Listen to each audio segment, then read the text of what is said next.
Cheers, everybody. Welcome to Cocktail Blog, lucky number 13. We need to come up with some kind of drinking game to go along with the cocktail blog. Well, I'll be working on that. You can rest assured. We've got an interesting crowd here at the resort, guest-wise. Last night, I had a couple of people. They were both a husband and wife team of lawyers from Sao Paulo, Brazil, were in. We talked music, and I showed them a bunch of stuff in the sky. And even though they are permanent Southern Hemisphere inhabitants, they hadn't seen any of it because it's the city. So I was pleased to show them all the stuff that they could see if they wanted to get far enough away from Sao Paulo in order to see it. Anyway, and there's also a couple with their mom in from Adelaide, Australia. He must be an IT guy because he knows way, way, way too much about Chat GPT to be just a normal person. Not that you can't be an IT person and still be normal, although it is a stretch. Anyway, they have an interesting little project they want to do. She bought for him a star. It was a fundraiser being put on by a local observatory in Australia. And I kind of have a love-hate relationship with the whole idea of buying a star for someone, because there's that one outfit called the International Star Registry. And they say, for $49, you can buy a star. We're going to give you a map, or we're going to show you where it is. But really, it's just a scam because they make you believe that this star that you name is actually legit, and it is not. They say they're going to file it with the National Copyright Office, like the Copyright Office has anything to do with star naming. No, the Copyright Office just says you wrote the book with the stuff in it. But they make it seem like it's official, and it's not. But if you're an observatory and you're just selling it and you're telling people it's not official, but it's a fun way to do something astronomical and raise money for the observatory, I guess I don't have a problem with that. There is ways to get stuff named after you. Like if you discover a comet, it will be named after you. Most of the comets these days are discovered by automated surveys. And so that's why you've got 19 different comets named Pan-STARRS, because it was the Pan-STARRS survey that found it. Nevertheless, if you were to discover a comet, it would have your name on it.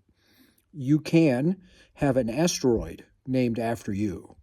However, you can't start the process. Somebody else has to petition the IAU with a reason why an asteroid should be named after you, and then they may or may not take you up on it. Like, for instance, Frank Zappa. It's bizarre. I've mentioned Frank Zappa in the last two blog posts.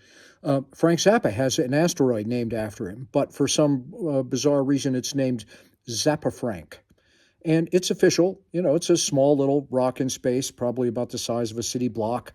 And there it is. It's out there. Get off of there. But nevertheless, you can't have a star named after you. So anybody that tells you that it is, not happening. So anyway, this couple, they wanted to know if I could see it. I said, well, you're going to have to identify it very carefully because none of these stars are bright that they sell. These are all way, way, way down and dim. You couldn't possibly see them with your naked eye. So she went digging around on her phone, and the following day came up with the actual RA and DEC coordinates as well as the official star number, which is in the SAO catalog. So it's SAO 6 digits, 295058 or something like that. After dinner, they're going to come up and we're going to track it down. And that sounds like fun because I've never done that before.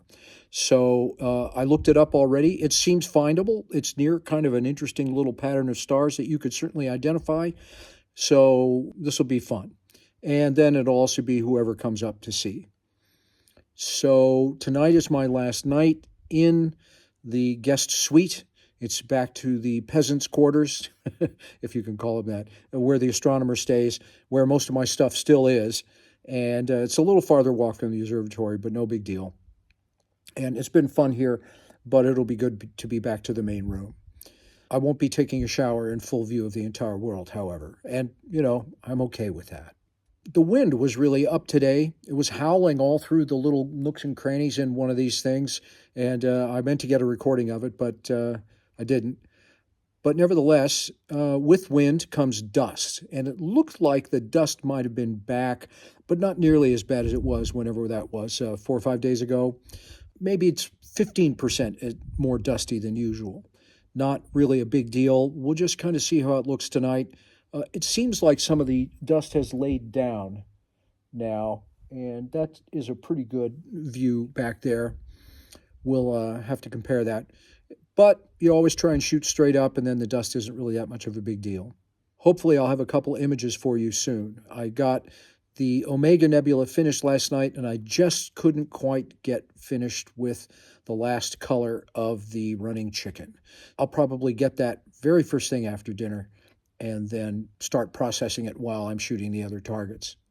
Well, that's it for Cocktail Blog number 13. Carpe Noctem.